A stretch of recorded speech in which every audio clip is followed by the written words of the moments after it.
Alrighty, what is up, everyone, and welcome back to another one of Ronin's movie reviews. Where today we're going to be covering Cartoon Network's sleeper hit film, Firebreather. I was in the fourth grade when this movie came out. I remember really enjoying it, and still, I'm not quite sure why we didn't get a sequel or like a TV show for it. Um, but with introductions out of the way, let's move on to the review. Let's start with the synopsis of the movie. In this animated movie, Duncan seems to be your average teenager with an overprotective mother and trouble fitting in at school. But when he is attacked by a bully, Duncan accidentally reveals his secret. He can breathe fire. Born half man, half dragon, Duncan is destined to play a fateful part in the impending war between humans and the monsters called kaiju. While his dragon father demands he join ranks with the kaiju, Duncan can't ignore his human side. You can watch this movie on Amazon Prime. Just that. Nothing else for some reason. Like, it's not on HBO Max, which is super strange to me, considering, like, this was animated. Well, I'm not sure if it was animated, but it was definitely done by Cartoon Network Studios because they're in the credits of this. Um,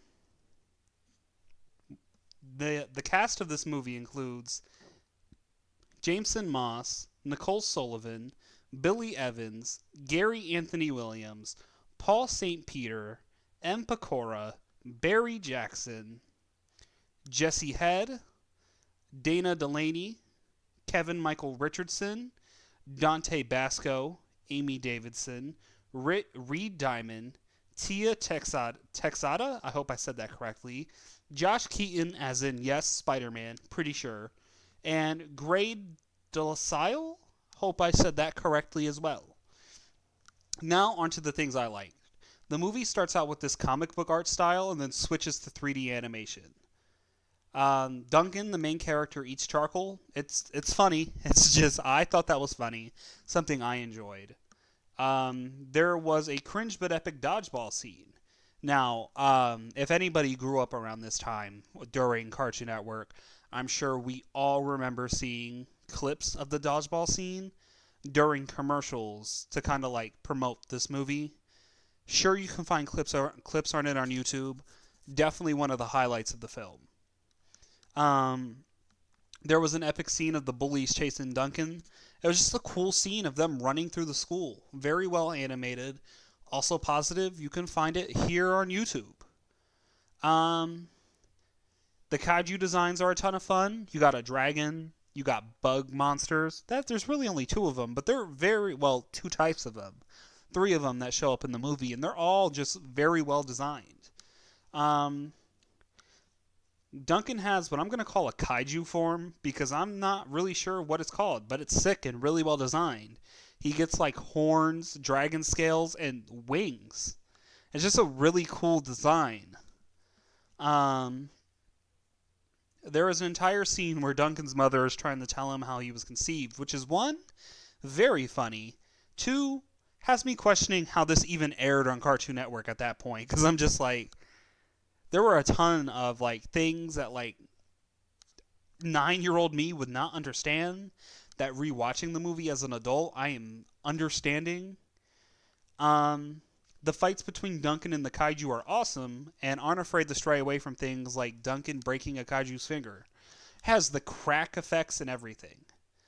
Um, and now let's move on to the things I disliked about this film. The main bully falls into that insufferable bully cliche from the 2000s. All of them had it. There was just a dude being a jerk for no reason. Every high school movie from the 2000s had one. Anybody who has seen a movie from that time knows exactly what I'm talking about. There's a bunch of cringe dialogue. Uh, 2000s high school movie cringe dialogue. Um, some of the character designs are not the best. Looking at you, Kenny, did not like your design.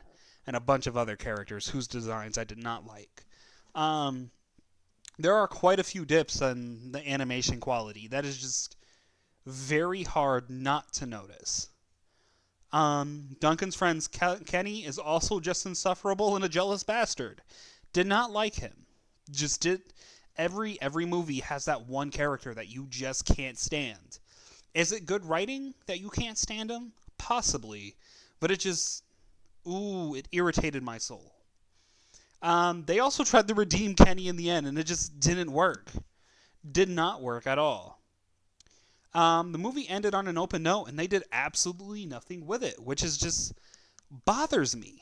It bothers me. There was so much potential for more to be done in this universe that just wasn't done. I have been told that this universe, well, Firebreather is connected to the Invincible universe, which is, if true, maybe we can see Duncan in Invincible. Hopefully, fingers crossed. I'm not sure. That might just be a rumor. So do not take that with like 100% fact. Did not fact check that. And with all that taken into account, I give this movie a solid 7. It was pretty good, and there was so much more that could have been done with this.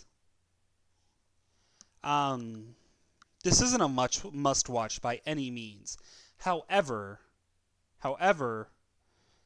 if you're looking for something good to watch, this is definitely a good watch. I recommend it. It gets my recommendation seal of approval. I could be blinded by nostalgia, could not be, but either way, good film. And yeah, that ends the review. If you guys could all like, comment, subscribe on this video, that would really be appreciated. If you don't, that's fine too. I appreciate you guys just coming in and even watching this video. Thank you guys so much for all the support you guys have given me over the 4 years I have been on YouTube. Greatly do appreciate it. And I look forward to making more content like this in the future. And with that being said, I hope you all enjoy the rest of your day. And I will see you all in the next content drop.